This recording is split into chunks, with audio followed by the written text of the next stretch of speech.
আল্লাহর ওলি হযরতে আব্দুল কাদের জিলানী, আল্লাহর ওলি আব্দুল কাদের জিলানী বাগদাদের জমিনে যার মাজার মুকদ্দাস, বাগদাদের জমিনে মানুষ গেলে আল্লাহর ওলির মাজারটাকে দেখে কলিজায় আশ মিটিয়ে যায়, সুকুন পেয়ে যায়।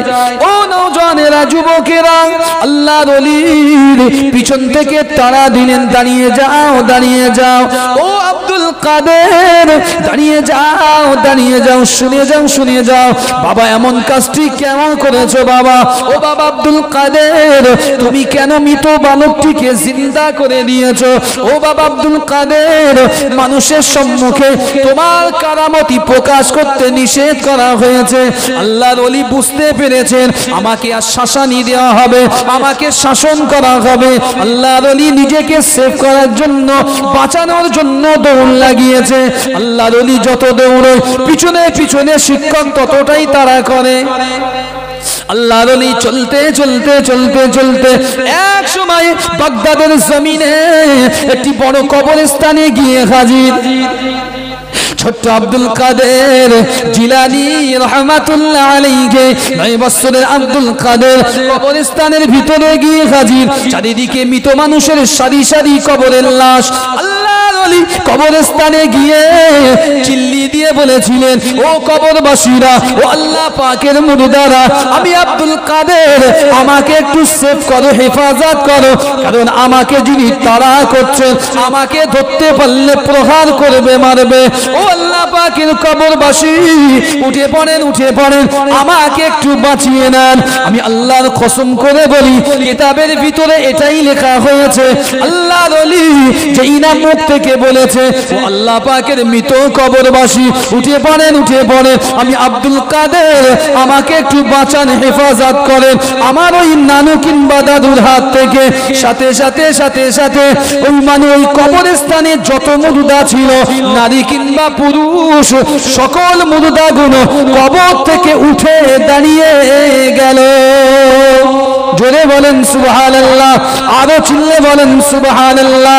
আল্লাহর ওলির কথা শুনে কবরবাসী মুর্দাগুলো দাঁড়িয়ে গেল। মুসলমান ভোলামাই বুঝবেন না, সীমান্ত রক্ষী যারা হয়, যারা পাহারাদার হয়, আপনি দেখবেন তারা ঝাঁকে ঝাঁকে থাকে, এক দুজন থাকে না। যখন কোনো যুদ্ধ হয়, হাজার হাজার সৈন্যের প্যারেড হয় গ্রাউন্ডে। কবরস্থানে মানুষেরা শুয়ে থাকে, শয়ে শয়ে মানুষ বড় বড় কবরস্থান গুলোতে যান, হাজারে হাজারে মানুষ কাতারে কাতারে শায়িত আছে। আল্লাহর ওলি একটি ডাক দিয়েছে, বাগদাদের জমিনে ওই কবরস্থানে এখনো বড় ফলক করা আছে, এখনো বিরাট পাথরের ফলক দিয়ে এই কিসসা বর্ণনা আছে। আল্লাহর ওলি 9 বছরের আব্দুল কাদের ওই কবরে ঢুকে কবরস্থানে প্রবেশ করে মৃত কবরবাসীদের কাছে সাহায্য চাইলেন। ও আল্লাহ পাকের মৃত বান্দা বান্দুরা, আমি আব্দুল কাদের, আমাকে একটু বাঁচাও, আমাকে একটু হেফাজত করো। সাথে সাথে সমগ্র কবরবাসী, কয়েক হাজার মৃত কবরবাসী সকলেই এক বাক্যে কবর ছেড়ে উঠে দুনিয়ার জমিনে দাঁড়িয়ে গেল। ওস্তাদ, শিক্ষক বা নানা দাদা পা টেনে চুপ করে দাঁড়িয়ে গেল। উনি একদম বোবা হয়ে গেলেন। কিতাবের ভাষ্য বলছি, একদম পিন্ড অফ সাইলেন্ট, কোনো কথা বলে না, শুধু চোখ দিয়ে দেখছে কি সর্বনাশ। যে বাচ্চাটা একবার হাঁকলো, পুরো কবরবাসী, মৃত কবরবাসী উঠে দাঁড়িয়ে গেছে। সমস্ত কবরবাসীর সামনে দাঁড়িয়েছে, আর বড় পীর আব্দুল কাদের জিলানী 9 বছরের বাচ্চা উনাদের পিছনে, অর্থাৎ সেভ করছে। মন্ত্রীকে সেভ হয় যেমন দেখেছেন তো, গাড়া বনার দেওয়া হয়। বড় পীর সাহেবকে মৃত মানুষদের কাছে সাহায্য চেয়েছে 9 বছরের আব্দুল কাদের, তো গাড়া বনার দিয়েছে মৃত মানুষরা উঠে জিন্দা মানুষকে। যদি বলেন সুবহানাল্লাহ। আমরা অনেক কিছু মনে করে জীবনে এই হয়, হয় না। জীবন যদি আল্লাহ ওয়ালাদের হয়, জীবন যদি আল্লাহর রাহে হয়, তাহলে জীবনের মূল্য অনেক কিছু হবে। আর জীবন যদি আল্লাহর রাহে না হয়, কিচ্ছু হবে না। হাজার মাহফিল দেন, হাজার মাজলিস দেন, আল্লাহর ওলির কিতাবের ভিতরে এসেছে মুসলমান, আল্লাহ নলি জামানার কুতুব, যে মানুষটাকে আমার আল্লাহ ওলিদের গর্দান, প্রত্যেক ওলিদের গর্দানে, প্রত্যেক ওলিদের খানে কিংবা গর্দানে যে ওলির কদমের ছাপটা আমার আল্লাহ ফুটিয়ে দিয়েছেন। জোরে বলেন সুবহানাল্লাহ। এই নওজওয়ানেরা, যুবকেরা, আল্লাহ পাকের ওলি, জামানার বড় ওলি, জামানার কুতুব, জামানার পীর, বড় পীর আব্দুল কাদের জিলানী রাহমাতুল্লাহ আলাইহি হুজুরের দরবারে চলে গেলেন, হুজুরের দরবারে চলে গেলেন। মুসলমান তখনও পর্যন্ত হাদিসের কথা, কিতাবের কথা, আল্লাহর ওলি আব্দুল কাদের জিলানীর বয়সটা খুব একটা বেশি না। আমি শিশু বয়সের কথা আপনাকে বলছি। তখনও দুনিয়ার জমিনে বড় পীর আব্দুল কাদের জিলানী নামক খুব একটা প্রশংসা বার হয়নি। ছোট তো, 2-10 বছর বয়স, 8-9 বছর মাদ্রাসায় পড়ে। তো মহিলা আসছে, মানুষ ঠিকানা দিয়েছে বাগদাদে একটা বড় গাউসিয়া দরবার আছে, ওখানে যান, ওখান থেকে রুগী ফেরে না। মা তো সন্তানের বাঁচার জন্য জদ্দি জিহাদ চালাচ্ছে, সন্তানটাকে আমি চাই, আমার সন্তানই দরকার, স্বামী চলে গেছে, কাললে বাঁচবো। আল্লাহর ওলির দরবারে মা কলিজার টুকরা ছেলে সন্তানকে নিয়ে, বাপ সদ্য স্বামী হারিয়েছে, সন্তান সদ্য বাপকে কবরে মাটি দিয়েছে। বাবা, এ ছেলেরা, নওজওয়ানেরা, ওই মা কলিজার টুকরা ছেলেটাকে নিয়ে বাগদাদের জমিনে আসার জন্য বাড়ি থেকে সামান নিয়ে বার হয়েছেন। চলতে চলতে চলতে চলতে প্রথম দিন যখন অতিক্রম করে, একটি জায়গায় গিয়ে ওই মা কলিজার টুকরা ছেলেটাকে নিয়ে একটি জায়গায় বিশ্রাম নিলেন, সারা রাত্রেও কাটিয়ে দিলেন।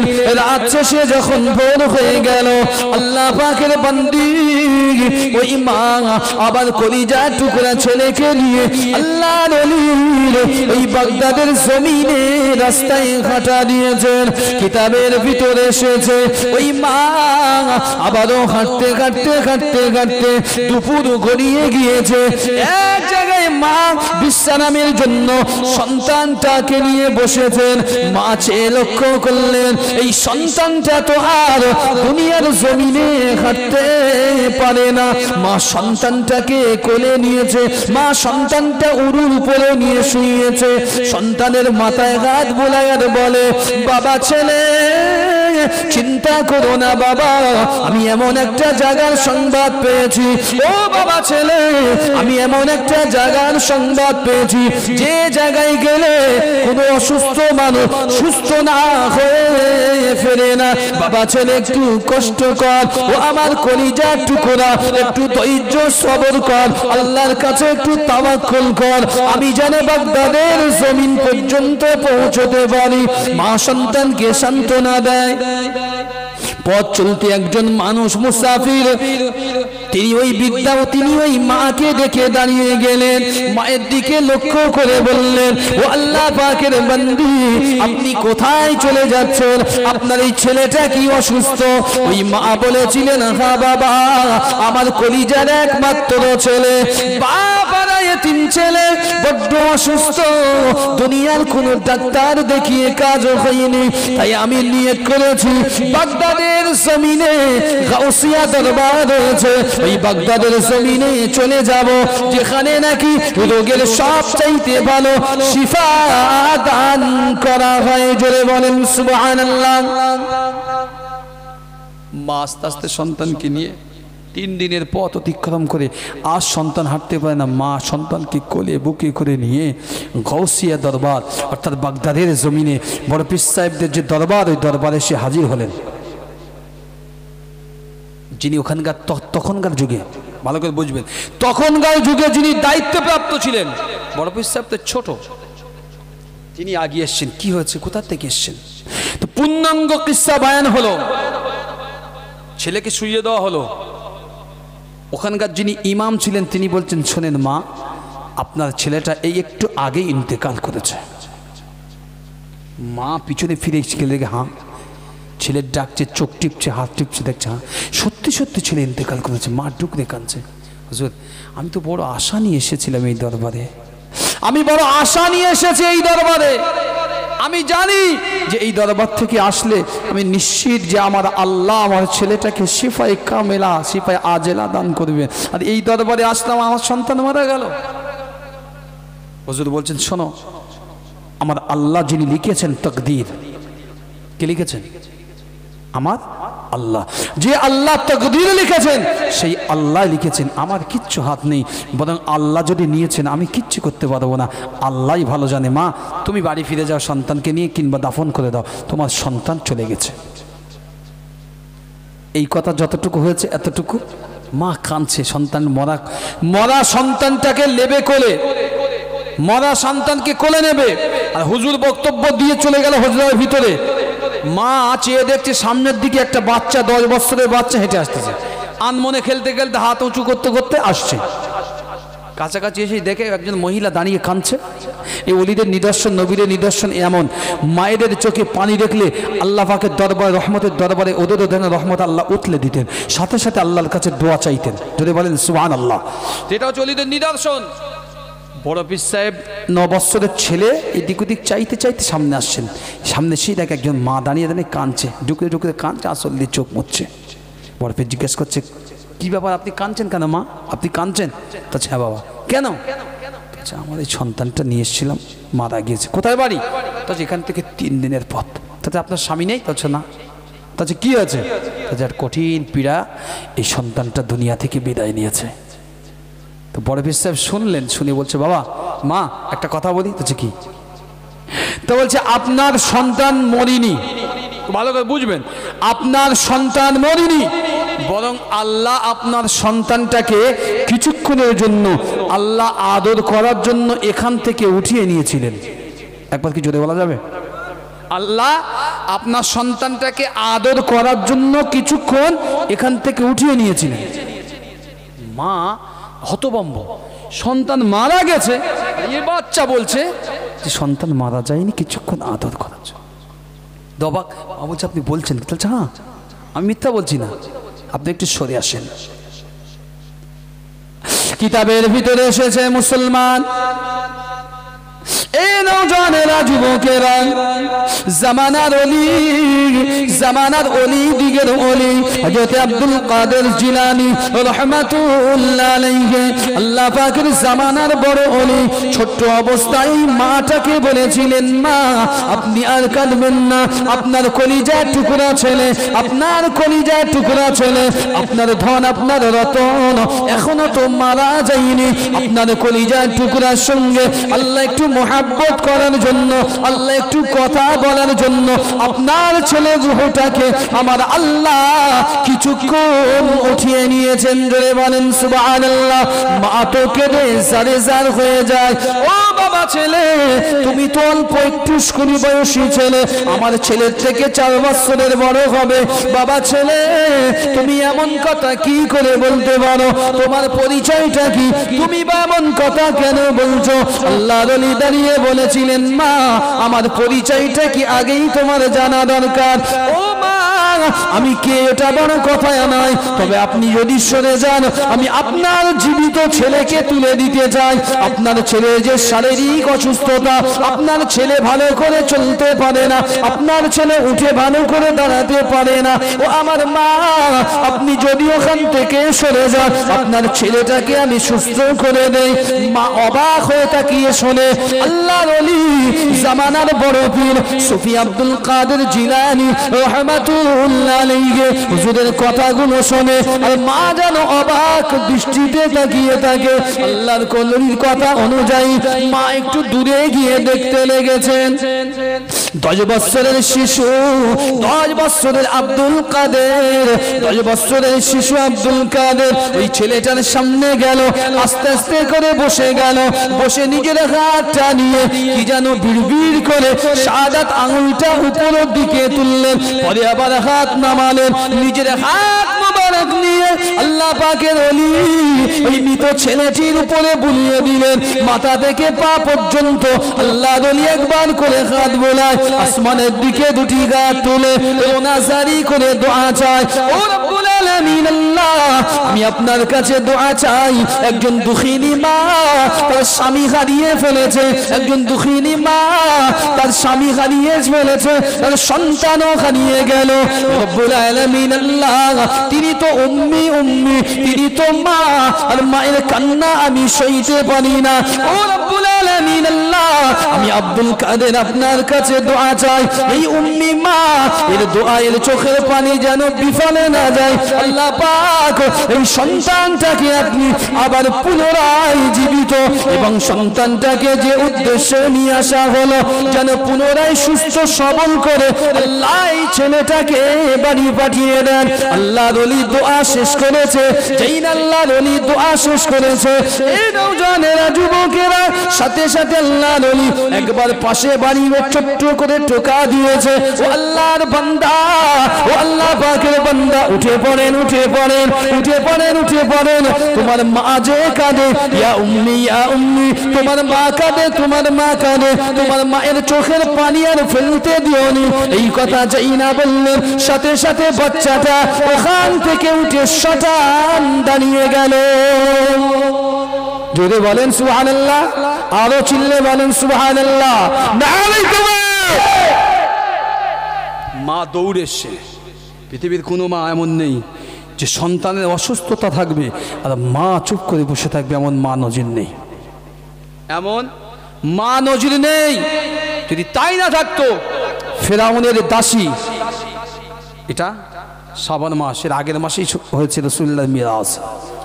এই মিরাজের একটা পূর্ণাঙ্গ বড় লম্বা চওড়া ঘটনার ভিতরে আছে।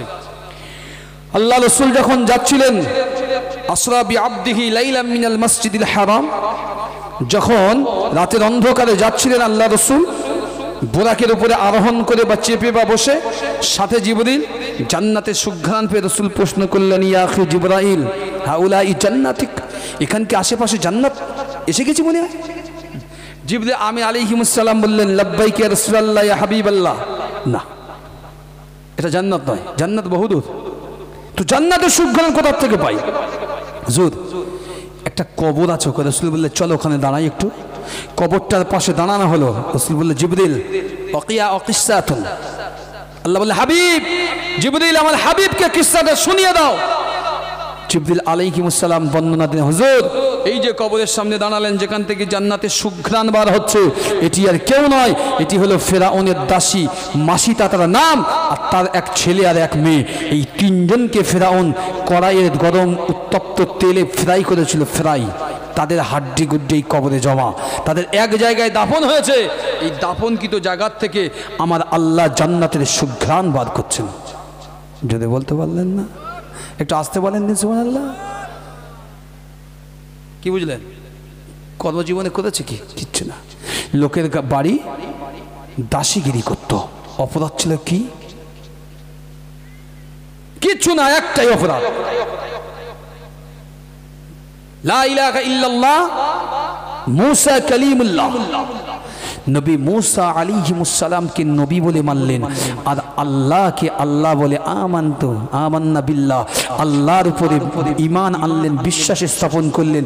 শুধু এতটুকু মাত্র তার অপরাধ। এই অপরাধের জন্য ফেরাউন নিজে দাঁড়িয়ে থেকে কলিজার থেকে এখান থেকে কেড়ে নিয়ে একটা সন্তানকে ছেড়ে দিয়ে দিলেন গরম উত্তপ্ত কড়াইতে তেলে। নিশ্চয়ই বুঝতে পারছেন উত্তপ্ত তেলে মানে কি? পড়ার সাথে সাথে ফ্রাই। রুহু সবচেয়ে আশ্চর্য বিষয়, সহিহ বুখারীর বর্ণনা সিয়াসাতের ভিতরে এসেছে। রুহু যখন বাচ্চা চলে যাচ্ছে, রুহু যখন চলে যাচ্ছে, কড়াই যেই ফেলছে রুহু উঠে যাচ্ছে, রুহু উঠছে, আর মা ওই চোখেতে মাকে দেখানো হচ্ছে। আল্লাহর নবী বললেন, মাকে, জিবরিল বলে রাসূলুল্লাহ মাকে দেখানো, আল্লাহ দেখাচ্ছে। বাচ্চা বলছে, ইয়া উম্মি, ইয়া উম্মি, ও আমার মা, তুমি চিন্তা করো না, এই গরম তেল দেখে চিন্তা করবে না, ইয়া উম্মি চিন্তা করো না, আমরা আমাদের চোখে যা দেখছি, তুমি গরম তেলেতে একবার যদি প্রবেশ করো, দুনিয়ার থেকে খতম হলেও আমাদের জন্য আমার আল্লাহ অনন্তকালের জান্নাত, ইন্নাল্লাযীনা আমানু ওয়া আমিলুস সালিহাতি কানাত লাহুম জান্নাতুল ফিরদাউস নুজুলা। আল্লাহ আমাদের জন্য অনন্তকালের সুসংবদ্ধ জান্নাত, জান্নাতুল ফিরদাউস নুজুলা আমাদের জন্য প্রস্তুত করে রেখেছে। জোরে বলেন সুবহানাল্লাহ। ও মা ইয়া উম্মি, চিন্তা করো না, এটা ফেরাউনের কড়াইতে তেল মাত্র, এখানে যেই যাবে সাথে সাথে অপোজিটে আমার আল্লাহ জান্নাতের দুয়ার খুলে যাবে। রাসূলুল্লাহ, এটা হচ্ছে সেই মাসিতার কবর। মাসিতা একটাই কথা বলেছিল, ফেরাউন আমাকে মারছিস দুঃখ নেই, আমার বাচ্চাদেরকে একসাথে মারছি তাও দুঃখ নেই, কারণ হাজারবার যদি আমি মাসিতা জন্ম নিই, হাজারবার কুরবান হয়ে যাব আল্লাহর উপরে, ঈমান থেকে আমি কখনো বিচ্যুত হব না। শুধু একটাই ফরিয়াদ, আমার দুটো মাত্র সন্তান, তো আমি মা, আমি জিন্দেগি কোনোদিন এদের ছাড়িনি, তো আজও ছাড়তে চাই না। যখন মারা যাব আমাদের এই বাচ্চাদের সঙ্গে হাড্ডি গুড্ডিগুলো নিয়ে একটি কবরে আমাদের 3 মায়ের বেটার কবরটা দিস। 3 মায়, মা, মেয়ে আর বেটা, এই 3 জনের কবরটা একটাই কবর খুলে দিচ্ছে, এতটুকু অনুরোধ। ফেরাউন বললে ঠিক আছে, চিন্তা নেই, অনুরোধটা আমি পালন করব। ফেরাউন করলেন পালন, চাকর দিয়ে একটা কবর দিলেন। রাসূল জিবরিল বললেন, ইয়া রাসূলুল্লাহ, হাবিবাল্লাহ, আজকে যাচ্ছেন, আজকের দিনে যে সুগ্রাণ জান্নাতের পাচ্ছেন সেটি হচ্ছে এই কবরের জান্নাতের সুগ্রাণ। যদি বলতে পারলেন না সুবহানাল্লাহ। 2 নম্বর একটা হাদিস বলি, অসুবিধা হচ্ছে চেঞ্জ করব? জি, 2 নম্বর শোনেন। এই মসজিদ দেখেই মনে হচ্ছে, দেখুন মসজিদ, মাদ্রাসা, দিনের কাজ, দিনের দায়ী, দিনের খিদমত, এছাড়া কিন্তু ব্যক্তি জীবনে আমাদের কিছু নেই, পাবেন না। আপনি সব নিয়ে চলে যেতে পারেন, কিছু জিনিস জীবনে নিয়ে যেতে পারবেন না। আপনি কিছু জিনিস কখনোই নিয়ে যেতে পারবেন না। তার নাম এক নম্বর হলো আপনার রেখে যাওয়া ওয়াকফকৃত সম্পদ, মানে যে জিনিসগুলো ওয়াকফ করে চলে গেলেন, এ আপনার নিয়ে যেতে হবে না, কিন্তু এর ফল আপনি ঠিক জায়গায় পেয়ে যাবেন। তো মসজিদ যারা দেখাশোনা করে, মাদ্রাসা যারা দেখাশোনা করে, এদের নিয়ামত, এদের ইজ্জত আল্লাহর দরবারে অনেকটাই বড়। আল্লাহ নিজেই বলেছেন, ইন্নামা ইয়ামুরু মাসাজিদাল্লাহি মান আমানা বিল্লাহি ওয়াল ইয়াউমিল আখির। মসজিদ কিন্তু যে সেই তৈরি করে না, মসজিদ তৈরি করে মান আমানা বিল্লাহ, আমি আল্লাহ আমার উপরে যারা ঈমান আনে, ওয়া মালাইকাতিহি, আমার ফেরেশতাদের উপরে যারা ঈমান আনে, পূর্ণাঙ্গ যারা এই সমস্ত কিছুর উপর ঈমান আনে, আমি আল্লাহ তাদের দ্বারাই আমার ঘর মসজিদকে আবাদ বানিয়ে দিই। জোরে বলেন। আর এই মসজিদে অনেকেই মনে করি বাবু, অনেক বাবু আছে, রাগ করবেন না, রাগ করলে আমার কিছু করার নেই। অনেক বাবু, কি বাবু, সামনে রমজান, জীবনে এক বছরে 12 মাসে 11 মাস যায়নি, ঈদে 1 মাস যাবে, তাতে লাট সাহেবদের রাস কি মজ্জা নেবে, ওখানে নোংরা, ওখানে নোংরা, ওই 1 মাস গিয়ে যে রাস করবে 11 মাসও যাবে না এলাকায়, 1 মাসে গিয়ে রাস করবে। মজ্জিনটা বলিস নি, সব সেই সব জায়গায় নোংরা, দেখিনি সেই একই রকম, এটা পরিষ্কার জস্কার পর্যন্ত করে না। ইয়ে 3000 টাকা বেতন নেয়, মাথা কিনে রেখে দেবে মসজিদে। আল্লাহ রাসূল তিরমিজির হাদিস, কোন ব্যক্তি যদি মসজিদে প্রবেশ করলো, দাখিল হলো, আর মসজিদে দাখিল হওয়ার পরে যদি একটা চুলও দেখতে পায়, চুল পড়ে আছে, কোন মানুষ যদি সবের আশায়, মসজিদ পরিষ্কারের আশায় চুলটাকে তুলে নিয়ে মসজিদের চত্বরের বাইরে গিয়ে ফেলে দেয়, আমার রাসূল বলল, যখন থেকে সে চুলটাকে তুললো তখন থেকে আমার আল্লাহ তার জন্য জান্নাতের ঘর পরিষ্কারের জন্য আমার আল্লাহ 2 জন করে ফেরেশতা তার জন্য নিয়োগ দিয়ে থাকেন। জোরে বলেন সুবহানাল্লাহ। বাবুগুলি দেখাবেন, মার্কেটে দেখান, বাড়ি দেখান, মসজিদে দেখাবেন না, কারণ এখানে যার সামনে দাঁড়াবেন তিনি হচ্ছেন মহান প্রজ্ঞামহ আল্লাহ, তিনি হলেন ইয়া যাল জালালি ওয়াল ইকরাম, যার ইজ্জতের কাছে সকলকেই নত হতে হয়। আপনি আমি সকলেই সাক্ষ্য দিয়েই দাঁড়াই আল্লাহর কাছে, সকলেই অস্বীকার কেউ করতে পারবো না। ইন্নী ওয়াজহাতু ওয়াজহিয়া লিল্লাযী পড়েই দাঁড়াই, আল্লাহ আমি তোমার দিকে মুখ করছি সব ফেলে দিয়ে, আর আমি মুশরিকদের অন্তর্ভুক্ত নই। এই আল্লাহ ওয়াদা নিয়েই তবে আল্লাহর সামনে দাঁড়াতে হয় আমাদের। প্রত্যেকটা মুসলমানের এই ওয়াদা দিয়েই আল্লাহর কাছে দাঁড়াতে হয়, আল্লাহ আমি মুশরিক নই, আর আমি কাউকে শরীক করিনি তোমার সাথে, আমি সব কিছুকে ছেড়ে দিয়েছি, আমি পূর্ণাঙ্গ তোমার দিকে রুজু হয়ে গেলাম, দাঁড়িয়ে গেলাম, তোমার দিকে মুখ করলাম। এটা এই পূর্ণাঙ্গ শপথ দিয়েই তবেই মসজিদে আমরা দাঁড়াই বা অন্য জায়গায় দাঁড়াই। অনেক বাবু আছেন মসজিদে গিয়ে ফোটানি মারি আমরা, এটা হয়নি বাবু, মসজিদে ফোটানি মারার চাইতে একদিনকে মসজিদটা পরিষ্কার করে দিয়েছো, যদি পরিষ্কার করতে পারো আল্লাহ তোমার জান্নাতি ঘর পরিষ্কার করার জন্য ফেরেশতা নিযুক্ত করে দেবেন। জোরে বলেন সুবহানাল্লাহ। আল্লাহ নবী সাহাবীরা বর্ণনা করলেন, আল্লাহ নবী সাহাবী হযরত আব্দুল্লাহ ইবনে আব্বাস রাদিয়াল্লাহু তাআলা আনহু বর্ণনা করলেন, সহিহ তিরমিজির ভিতরে এসেছে আল্লাহ নবী এক তারিখে কয়েকজন সাহাবা আজমাইনকে নিয়ে আল্লাহ নবী হেঁটে হেঁটে চলে যায়। আল্লাহ নবী মদিনার মসজিদ থেকে আল্লাহ নবী জান্নাতুল বাকির দিকে চলেছে। এই নওজওয়ানেরা, যুবকেরা, আল্লাহ পাকের নবী জান্নাতুল বাকি জিয়ারত করতে যাচ্ছিলেন। আল্লাহ নবী যেতে যেতে যেতে একটি কবর থেকে জান্নাতের সুঘ্রাণ আসতে দেখলেন। আল্লাহ নবী জান্নাতের সুঘ্রাণ যেই না পেলেন, আল্লাহ পাকের নবী ওই জায়গায় দাঁড়িয়ে গেলেন। আল্লাহ নবী সাহাবাদের দিকে মুখ করে জিজ্ঞাসা করলেন, বাবা সাহাবী, ও বাবা সাহাবী, তোমরা কি জানো এই কবরটা কার? তোমরা কি বলতে পারো? আল্লাহ নবীর কলিজার টুকরা সাহাবীরা বলেছিলেন, ইয়া রাসূলুল্লাহ, ইয়া হাবিবাল্লাহ, এই কবরটি হলো অন্য কেউ না, ইনি হলেন আমাদের মদিনার মসজিদে নববী শরীফে যে বৃদ্ধা মহিলা, প্রতিদিন সকাল হলে যে মহিলাটি এসে আল্লাহ পাকের নবী আমাদের মসজিদটা যিনি ঝাড়ু দিয়ে দিতেন, আমাদের মসজিদটা যিনি পোছা করে দিতেন, আমাদের মসজিদটা যিনি লেপে দিয়ে যেতেন, ইয়া রাসূলুল্লাহ, ইয়া হাবিবাল্লাহ, এই কবরটি হলো ওই মহিলার কবর। আল্লাহ নবী আবারও জিজ্ঞাসা করলেন, ও বাবা সাহাবী, এই মহিলাটি মারা গেল, এই মহিলাটি মারা গেল কবে? সাহাবা আজমাইনরা বললেন, ইয়া রাসূলুল্লাহ, ইয়া হাবিবাল্লাহ, মাত্র কয়েকদিন হলো এই মহিলাটি মারা গেল। আল্লাহ নবী দুঃখ প্রকাশ করলেন, ও বাবা সাহাবী, আমি রাসূলুল্লাহ, আমাকে কেন জানাওনি? আল্লাহ নবী কবরের ধারে দাঁড়িয়ে গেলেন। আল্লাহ পাকের নবী কবরের ধারে দাঁড়িয়ে সালাম দিলেন। ওই বুড়িমা সালামের জবাব চাই না দিয়ে আল্লাহ নবী জিজ্ঞাসা করলেন, ও বুড়িমা, ও মদিনার মহিলা, তোমার একটা কথা জিজ্ঞাসা করতে চাই। বৃদ্ধা মহিলা কবর থেকে আওয়াজ দিয়েছিলেন, লাব্বাইকা ইয়া রাসূলুল্লাহ, ইয়া হাবিবাল্লাহ, আপনি জিজ্ঞাসা করুন, জিজ্ঞাসা করুন। আল্লাহ নবী জিজ্ঞাসা করলেন, ও মদিনার মহিলা, তোমার কবরে এত সুন্দর জান্নাতি খুশবু, তোমার কবরে এত শান্তি, তোমার কবরে এত আরাম কিসের জন্য? কোন ইবাদতের জন্য আমার আল্লাহ তোমার কবরে এমন ফ্যাসিলিটি দিয়েছেন? বৃদ্ধা মহিলা বলেছিলেন, ইয়া রাসূলুল্লাহ, ইয়া হাবিবাল্লাহ, ইসলাম যখন এসেছে মদিনায় আপনি এসেছেন, সেই দিন থেকে আমি মুসলমান হয়েছি। আমি পর্দানশীনা ছিলাম, আমি নামাজি ছিলাম, আমি সালেহা ছিলাম, আবেদা ছিলাম, আমি আপনার অনেক কিছু শরীয়তের মান্যতা দিতাম, ইয়া রাসূলুল্লাহ, ইয়া হাবিবাল্লাহ, কিন্তু সব কিছু আল্লাহ পাকের দরবারে যখন হাজিরা দিলাম, ইয়া রাসূলুল্লাহ, ইয়া হাবিবাল্লাহ, আমার আল্লাহ আমার নামাজগুলো কবুল করেনি, আমার রোজা কবুল করেনি, আমার যাকাত কবুল করেনি, আমার দান খয়রাত গুলো কবুল করলো না। আল্লাহ নবী আবারও জিজ্ঞাসা করলেন, ও মদিনার মহিলা, তাহলে আল্লাহ তোমার কবরে জান্নাতের সুঘ্রাণ কেন দিল?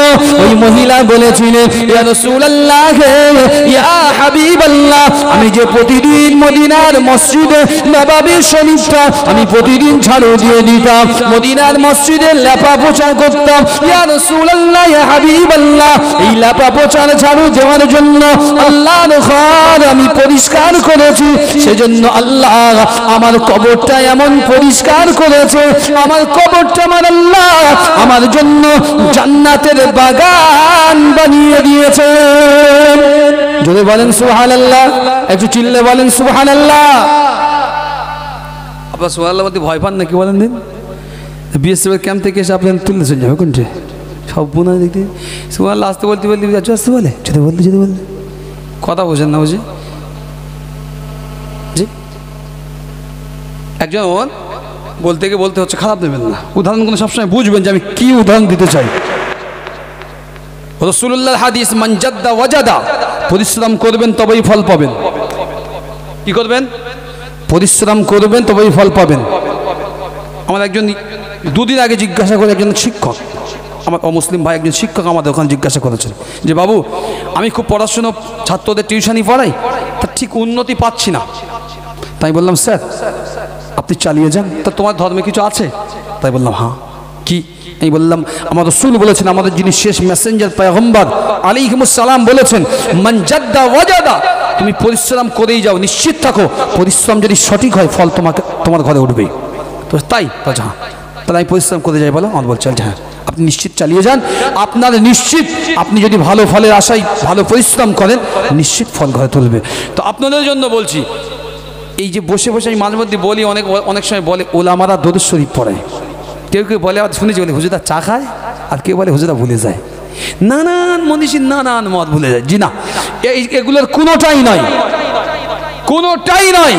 কারণ মনে রাখবেন, আপনি কত বড় সাধু, আপনার একটা মেয়ে বিয়ে দিয়েছেন, 150 মানুষ 200 মানুষকে খাওয়া দিয়েছেন, এই দিয়েছেন না দেননি? আর যদি বলেন না হ্যাঁ না এখানে দেয় না খাওয়াটা, দেয় তো? উলিমা করেন? উলিমা মানে বোঝেন তো? আমরা বলি বউ ভাত, বউ ভাত আমাদের শরিয়াত নেই, আছে না আমাদের শরিয়াতে উলিমা। কি বললাম? উলিমা। তো উলিমা মানে বউ ভাত তো করি, তো একটা মেয়ে বিয়ে দিতে গিয়ে 150 লোকে খাওয়াবো কেন? বলে কি সর্বনাশ কাল্লাই শুধু প্রশ্ন করতেছে। আমি আপনাদের বোঝানোর স্বার্থে বাপ রাগ করবেন না, আমি আপনাদের বোঝানোর জন্য, যাতে আল্লাহ আপনাদের হিকমত দিয়ে ভিতরে ঢোকান কিছু। আপনি একজনকে খাওয়াবেন, বিয়ে দেবেন, 250, 300, 400, 500 লোক খান কেন? কারণ ওর জন্য রসুলা, এটাই ওর ওসিলা করে এত মানুষের খাওয়া হবে, এটাই তাকদীর, বা এটাই হচ্ছে আপনার মূল বিষয়। আপনি যে এখানে বলবেন, আপনি দরুদ পড়বেন না, তো আপনার জিনিস আল্লাহর কাছে পছন্দনীয় হয় কি করে? মেয়ের বিয়ে দিয়েছেন, 4 ভরি 5 ভরি গহনা দিয়েছেন, কেন? হাতের, কানে, নাকে, জামার বাইক, কেন? না বাপের বাড়ি যদি কথা শোনায়, ঠিক না বলেন না? কথা শোনায় খারাপ বলবে। তো মেয়ের বিয়ে দিয়েছেন, এতটা দিয়েছেন, যে জায়গায় বসেছেন সবচাইতে বেশি দোয়া কবুলিয়াতের একটা জায়গা, সে জায়গায় বসে আল্লাহ আল্লাহ রসুলের নামে জিকির করবেন, সুবহানাল্লাহ বলবেন, প্রশংসা করবেন মালিকের, সেখানে যদি আপনার জবান লফজ বন্ধ হয়ে যায়, তা আপনারা দাম থাকলে কি? হুজুররা ভুলেও না, হুজুররা জানে যে মাঝে মধ্যে দোয়া, এই দরুদ আর সুবহানাল্লাহ যদি না পড়া হয় আমার আল্লাহ খুশি হয় না। কারণ ইন্নাল্লাহা ওয়া মালাইকাতাহু ইউসাল্লুনা আলান নবী, দুনিয়ার কোনো মনীষীর কথা নয়, নাযালা মিনাস সামা, আসমান থেকে আল্লাহ নিজেই নাজিল করেছেন ফেরেশতা জিবরিল আলামিন আলাইহিমুস সালামের মারফত, এ হাবিব, এ আমার ফেরেশতা আপনি জানিয়ে দেন আমার নবীকে গিয়ে, আমি আল্লাহ নিজে দরুদ শরীফ পড়ি, আমার ফেরেশতারা পড়ে, কুল কায়নাতের সব পড়ে আমার হাবিবের উপরে। একবার যদি বলেন সুবহানাল্লাহ। না আমার পড়তি বলতি দোষটা কি? আমি বললি তো সব আছে, না বললি তো গোনা নেই, গোনা আছে। এবার আসুন, তাহলে মসজিদ পরিষ্কার করলে কিছু একটা পাওয়া যাবে তো? এখানকার লোক মানে পাইনি টাইনি হয়তো, মসজিদের কথা বললে খুব রেগে যাবে।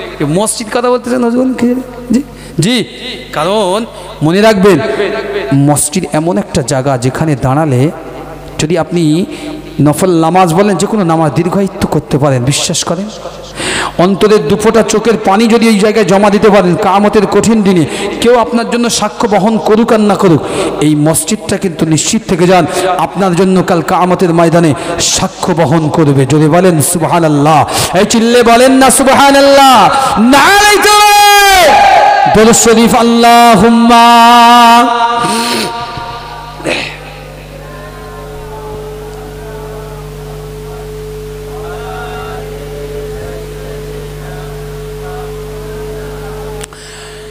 कादरी आस्ताना सलामत रहे, मुस्तफा का घराना सलामत रहे। जदे बोलें सुभानअल्लाह। कादरी आस्ताना सलामत रहे, कादरी आस्ताना सलामत रहे, मुस्तफा का घराना सलामत रहे, मुस्तफा का घराना सलामत रहे। पल रहे है जगह से ये दोनों जगह, पल रहे है जगह से ये दोनों जगह ओ साखी आस्ताना सलामत रहे कादरी आस्ताना सलामत रहे ऐनकी रैन बोले मुझे कब्र में ऐनकी रैन बोले मुझे कब्र में आपका सामियाना सलामत रहे चले बोलें সকলে এক বাক্যে বলেন একটু চিল্লে বলেন সুবহানাল্লাহ নারে তাকবীর নারে তাকবীর कादरी आस्ताना सलामत रहे दर्दमंदों के सर पर उजागर निसार दर्दमंदों के सर पर है साया फिगर आपका सामियाना सलामत रहे आपका सामियाना सलामत रहे हुक्म था के अदा हो नमाजे 50 जोरे बोलें सुबहानाल्लाह কত রাকাত নামাজ কত রাকাত বলেন বলেন টকিং বলেন আপনারা নামাজ কত রাকাত ছিল এই দেখেন নামাজ ছিল 50 রাকাত কত রাকাত 50 দিলেন কত পেলাম 5 5 পড়লে পাবো 5 10 কে যদি বলেন 50 এটা তো আল্লাহর বড় রহম আমার নবী রহমতের জন্য আল্লাহ দিয়েছেন যদি বলেন সুবহানাল্লাহ হুকুম থা কে আদা हो नमाजे 50 हुक्म था के अदा हो नमाजे 50 आपका आना जाना सलामत रहे आपका आना जाना सलामत रहे मुस्तफा का घराना सलामत रहे सैयदा इतरत फातिमा पर उजागर निसार इतरत फातिमा पर उजागर निसार सैयदा का घराना सलामत रहे सैयदा का घराना सलामत रहे मुस्तफा का घराना सलामत रहे कादरी आस्ताना सलामत रहे कादरी आस्ताना सलामत रहे मुस्तफा का दीवाना सलामत रहे मुस्तफा का दीवाना सलामत रहे अल्लाहुम्मा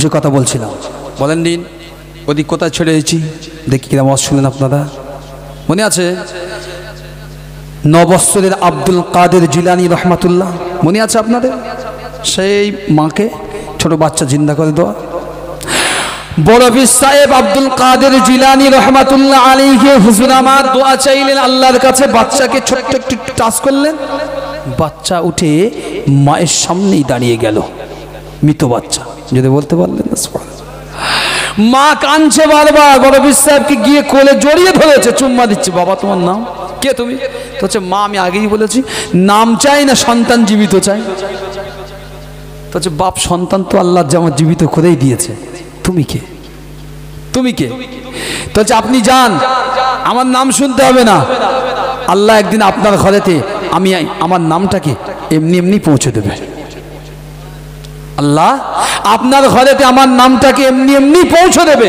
আপনাকে তালাশ করে খোঁজ করতে হবে না, তালাশ করে খোঁজ করতে হবে না। দেখেছেন রোডে গাড়ি যায়, চেক হয়, গালে দেয় কি একটা পাইপ দেয়, দেবতে ভালো করে জোরে ফোঁকো, কেন ড্রাইভার দেয়, কেন মদ খেয়েছে কিনা চেক করবে। মদের গন্ধ পালি এগুলো পুলিশ ট্রাফিকরা চেক করে। তো আল্লাহর ওলি যারা হন, আল্লাহর মাহবুব যারা হন, ভালো যারা হন, তাদের সুবাস, তাদের খুশবু শুধুমাত্র গায়ের নয়, খুব বলতে তাদের ইলমের সুবাস, ইমানের সুবাস আল্লাহ প্রতিটা ঘরে ঘরে পৌঁছে দেন। যদি বলেন সুবহানাল্লাহ। ওগো মুসলমান নওজওয়ানেরা, যুবকেরা, ছেলেরা, বাচ্চারা, আল্লাহর ওলির কিতাবের ভিতরে এসেছে মুসলমান, আল্লাহর ওলি ছোট্ট বাচ্চাটাকে জীবিত করে দিলেন, আল্লাহ পাকের দরবারে দোয়া চাইলেন, আল্লাহ তাকে পুনরায় জীবিত করে দিলেন। এমন সময় ভিতর থেকে ওই আল্লাহর ওলির যিনি নানা জান হতেন, কেউ কেউ বলেছে নানা জান, আবার কেউ কেউ বলেছেন দাদু জান, তিনি ঘর থেকে বার হয়ে আসলেন।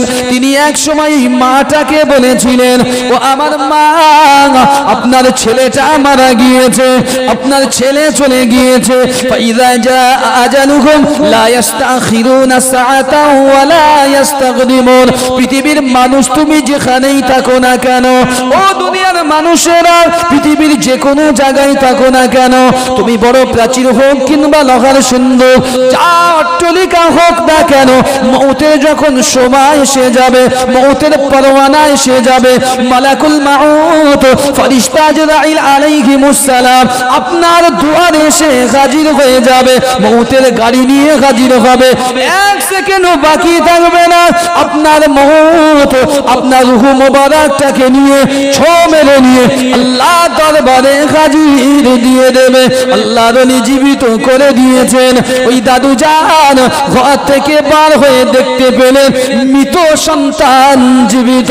আল্লাহর ওলিকে ডাক দিলেন, ও বাবা আব্দুল কাদের, দাঁড়িয়ে যাও, দাঁড়িয়ে যাও, দাঁড়িয়ে যাও, আমার একটা কথা তুমি শুনে যাও।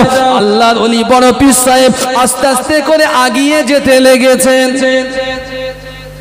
ছোটবেলায় অন্যায় করলে মায়েরা মারতো তো, কথা বলেন না, মায়েরা মারতো না? অনেক এখনো আছে, অনেক ছেলে স্কুল যায় না, মায়েরা অনেক সময় পাঁচন নিয়ে হাতে করে মারতে মারতে চলে গেছে, চল চল চল, হয় না? স্কুলের গেট পর্যন্ত, রাস্তা পর্যন্ত দিয়ে আসে। তো দাদু বাদে দেখতে পেয়েছে যে ওই ছেলেটা জিন্দা হয়ে গেছে। ওই বুঝতে পারলেন, কিচ্ছু বলিনি, বলছে আব্দুল কাদের দাঁড়া, আব্দুল কাদের দাঁড়া। পরে বিশ্বাস দাঁড়ায় না, জানে মারবে, জানে মারবে নিশ্চিত। কেন বলেন? সব জায়গায় অলিত্ব আর বড়ত্ব প্রকাশ করতে নেই। অলিরা ইচ্ছাকৃতভাবে সব জায়গায় নিজেদের বড়ত্ব জাহির করেননি। যদি করতেন, আমরা যদি অলিদের সমস্ত পূর্ণাঙ্গ ডিটেলস জীবনী বা তাদের সমস্ত কারামত যদি দেখতে পেতাম, বিশ্বাস করেন তাদের কদম থেকে আর বাড়ি আসার চিন্তা ভাবনা হতো না আমাদের। ওই জন্য সব অলিরা সবসময় দেখায় না, এটা আল্লাহর কর্তৃত্ব নিষেধ আছে। আপনাদের বসিরার জমিনে তো ধন্য করে শুয়ে আছেন আল্লামা রুহুল আমিন রহমাহুল্লাহ, যাকে বসিরাটা আপনার বাংলার বাঘ বলা হয়। তার জীবনে কি কম অংশ আছে নাকি? কম অংশ আছে? বহু অংশে তিনি জিন্দেগিতে কারামত দেখিয়েছে। আপনি মানেন আর না মানে আপনার ব্যাপার। আপনি নেবেন তা গাজী হবেন, না নেবেন তা শেষ। কবি লিখেছেন, আমি মুসলমান, আমার তো ভয় নেই, যুদ্ধের ময়দানে যাব, যদি জিততে পারি তবে গাজী, আর না জিততে পারলে শহীদ। কথা বলতে পারলেন না? জিততে পারলে গাজী, যদি কতল হয়ে যায় তো শহীদ হয়ে গেলাম আল্লাহর কাছে। হিসাব আমার মৌতের পরোয়ানার চিন্তা নেই, বেঁচে থাকবো এও আমার আশা নেই। আমার আশা হলো আমার দিনটা আরো কি করে উচ্চ স্তরে যাবে, দিন জিন্দা হবে কি করে। কারণ আর বর্তমান সময়ে হাজার রাকাত নফল নামাজ পড়েন, প্রতিদিন মসজিদে ঢোকেন আর বার হবেন না। তার থেকেও একটা সময় সাহাবাদের যে ঘোড়া বা উট যুদ্ধের জন্য গিয়েছিল, হায়াতুস সাহাবার ভিতরে এসেছে আল্লাহ রাসূলের হাদিস, ওর ওই ঘোড়া বা উটের খুরের পায়ের তলায় যে ধুলো উঠতো বালি, ওর মতো সমতুল্য সব আমরা সারাদিন অর্জন করতে পারবো না। কথা বলতে পারছেন? ওর সমতুল্য।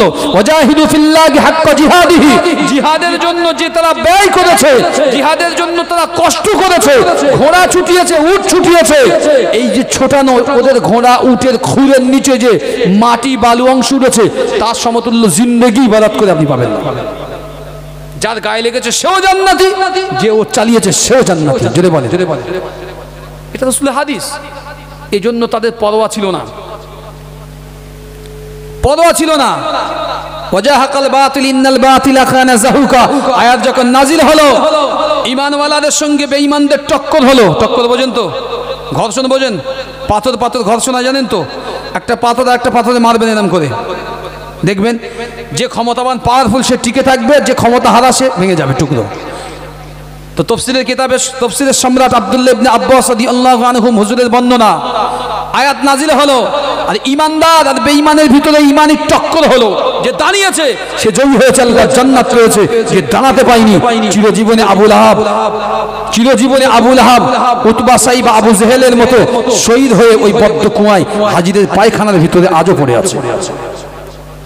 আপনার ঈমানি অবস্থা কতটা কোন দিক যাবেন ধারণা আপনার, কারণ আপনাকেই নামাজ পড়তে হবে, আলটিমেটলি অ্যাচিভ আপনাকেই করতে হবে, আমি নয়।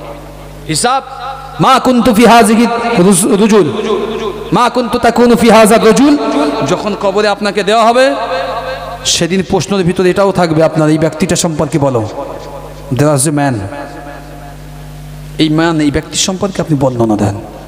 যদি জানার মতো ক্ষমতা থাকে, পাস থাকে, আপনার ঈমান থাকে, সেদিন আপনি বলতে পারবেন। আর না থাকলে এই বর্ডারে বসে থাকবেন, আল্লাহ বর্ডারে দিয়ে দেবে একদম চেসনিয়ানের মতন বর্ডার, যেখান থেকে সরাসরি একদম যে ওই নাম দিয়ে দেবে। আল্লাহ হেফাজত করুন। এবার শুনুন, তারা দিচ্ছে, দাদুজান তারা দিচ্ছে, কেউ বলেছে নানুজান তারা দিচ্ছে, যাই হোক একজন বৃদ্ধ তারা দিচ্ছে, শিক্ষক এই আব্দুল কাদের দাঁড়াও। বড় পীর সাহেব আস্তে আস্তে আস্তে এগিয়ে যাচ্ছে, তাড়াচ্ছে, আগাচ্ছে। ইনি যত তাড়িয়ে তাড়িয়ে নিয়ে যায় বড় পীর সাহেব, তত দেখ তারা খেয়ে আস্তে আস্তে দূর করে আরো জোরে জোরে চলে যায়। এক সময় আমি আপনাকে এই জন্য বলছি, এর ভিতরে একটা হিকমা আছে। আল্লাহ রসুলের সাহাবীরা না, আমি বলতে বাধ্য এই জন্য, আল্লাহ রসুলের সাহাবীরা না যুদ্ধক্ষেত্রে খাজুর গাছের ছাঁটও তরবারি হিসাবে ব্যবহার করেছিলেন। যদি বলেন সুবহানাল্লাহ, তরবারিকে খাজুর গাছের ছাঁট রসুল ভেঙে দিয়েছিলেন, এটাই তোমার তরবারি, এটাই কাফেররা শহীদ হবে, চলো। কারণ তখন অর্থক অবস্থা ছিল না, সরঞ্জামও ছিল না। আর ওই আপনার খাজুরি ছড়ি তরবারি হিসাবে নিয়ে অতি বেদিন হত্যা করেছে। আল্লাহ যখন রাজি হয়, খুশি হয় না, দুনিয়ার কোনো কিছু পরোয়া হয় না, বিশ্বাস করেন। আল্লাহ যখন খুশি হয়, তো আল্লাহর ওলিদেরকে আল্লাহ এমন পরোয়ানা দিয়েছেন, তাই ওলি দুনিয়ায় নিদর্শন দেখে গিয়েছেন।